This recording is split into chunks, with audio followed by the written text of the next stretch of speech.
Hi hello friends, ನಮಸ್ಕಾರ ಎಲ್ಲರಿಗೂ. ಎಲ್ಲರೂ ಹೇಗಿದ್ದೀರಾ? ಇವತ್ತಿನ ವಿಡಿಯೋದಲ್ಲಿ ನಾನು ನಿಮ್ಮ ಜೊತೆ ಶೇರ್ ಮಾಡ್ತಾಯಿದ್ದೀನಿ ಉತ್ತರ ಕರ್ನಾಟಕದ ಸೂಪರ್ ಸ್ಪೆಷಲ್ ಪಲ್ಯ ಅಂತಲೇ ಹೇಳ್ಬೋದು.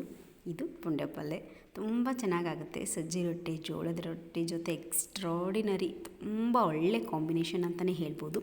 ಓಕೆ, ಇವಾಗ ಫಟಾಫಟ್ ಅಂತ ಹೇಗೆ ಮಾಡೋದು ಅಂತ ನೋಡ್ಕೊಂಬಂದ್ಬರೋಣ. ನಾನು ಮಾಡಿರೋ ರೀತಿಯಲ್ಲಿ ನೋಡಿ ಒಂದು ಸಲ ಟ್ರೈ ಮಾಡಿ.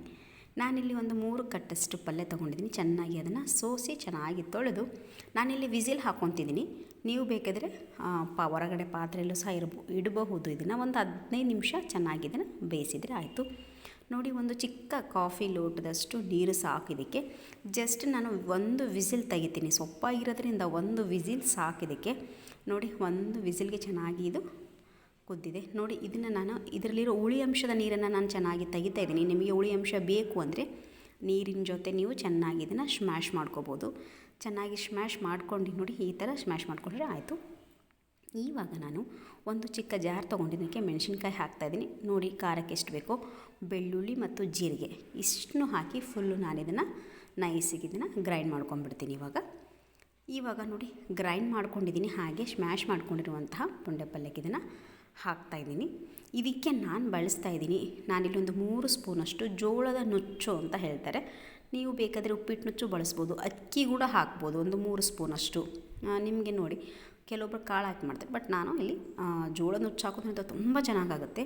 ಒಂದು ಮುಷ್ಟಿಯಷ್ಟು ನಾನಿಲ್ಲಿ ಶೇಂಗಾ ಹಾಕ್ತಾಯಿದ್ದೀನಿ. ಹಾಗೆ ಕಲರ್ಗೋಸ್ಕರ ಅರಿಶಿನ ಹಾಕ್ತಾಯಿದ್ದೀನಿ. ನೋಡಿ, ನೀವು ಚೆನ್ನಾಗಿ ಇದನ್ನು ಮಿಕ್ಸ್ ಮಾಡ್ಕೊಳ್ಳಿ.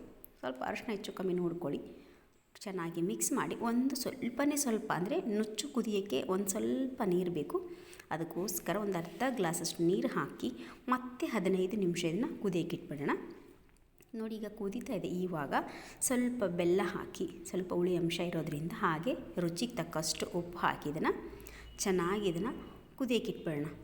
ನೋಡಿ, ತುಂಬ ಇದಕ್ಕೆ ಬೇಕಂದರೆ ನೀವು ಒಂದು ವಿಸಿಲ್ ಇಟ್ಕೊಳ್ಳಿ. ಒಂದು 15 ನಿಮಿಷ, ನಾನೆಲ್ಲ ಒಂದು 15 ನಿಮಿಷ ಈ ಥರ ಕುದಿಯೋಕ್ಕೆ ಇಟ್ಕೊಂಡ್ಬಿಟ್ಟಿದ್ದೀನಿ. ನೀವು ಬೇಕಾದ್ರೆ ಒಂದು ವಿಸಿಲ್ ಇಟ್ಕೊಳ್ಳಿ. ಇವಾಗ ನೋಡಿ, ಇದಕ್ಕೇ 1 ಸ್ಪೂನಷ್ಟು ಎಣ್ಣೆ ಸಹ ಹಾಕ್ತಾಯಿದ್ದೀನಿ. ಕೊನೆಗೆ ಇದಕ್ಕೆ ಹಾಕ್ತಾಯಿದ್ದೀನಿ ಕೊತ್ತಂಬರಿ. ನಿಮಗೆ ಬೇಕು ಅಂದರೆ ನೀವು ಒಗ್ಗರಣೆ ಸಹ ಕೊಟ್ಕೋಬೋದು.